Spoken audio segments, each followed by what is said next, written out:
Hello everybody, today we're going to be doing the second video in the series on Porphyry's Isagoge. This section is called On Species, and it's going to be talking about species. So first definitions, a species is a class underneath a genus. Think of humans and animals, or triangles and shapes. You know, there are many kinds of shapes, and there are many kinds of triangles. But a triangle is a kind of a shape, and a human is a kind of an animal, and there are other kinds of animals.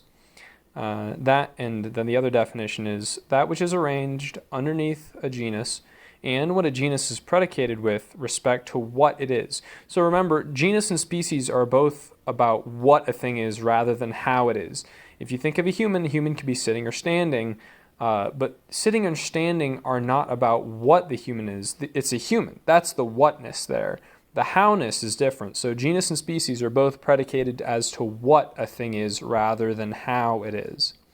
Next, we have the relational aspect. So the manlet and the ant.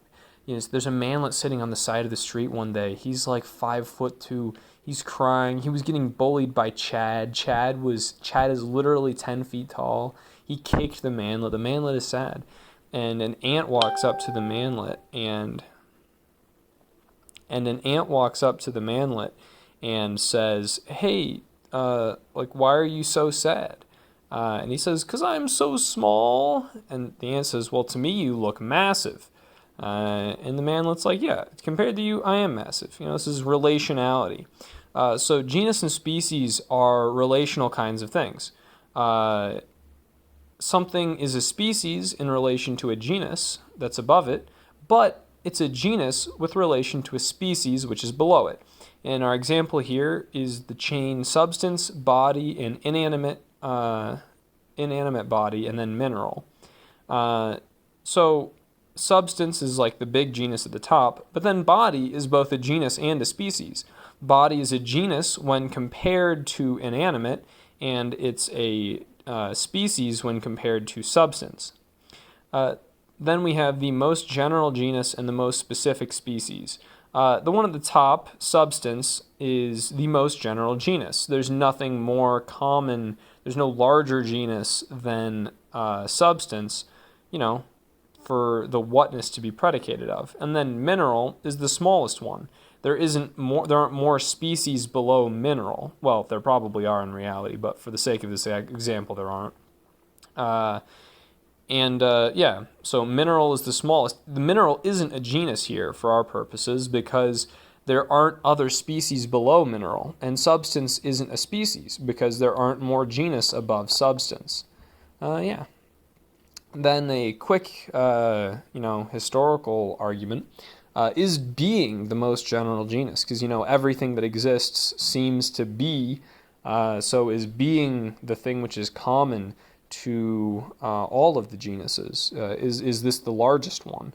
And the argument against this runs something like this. Being is common to both genus, species, and difference, but genus is not common to species and difference.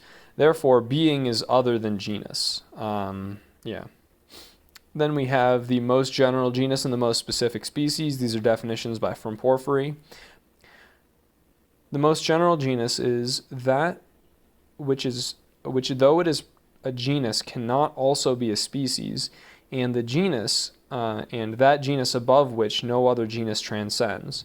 And then the most specific species is that which, despite being a species, is not simultaneously a genus, that species which cannot be divided further into species, and that which is predicated according to what a thing is that differ in number. So for that last one, you have two humans. They differ in number, but they're both humans.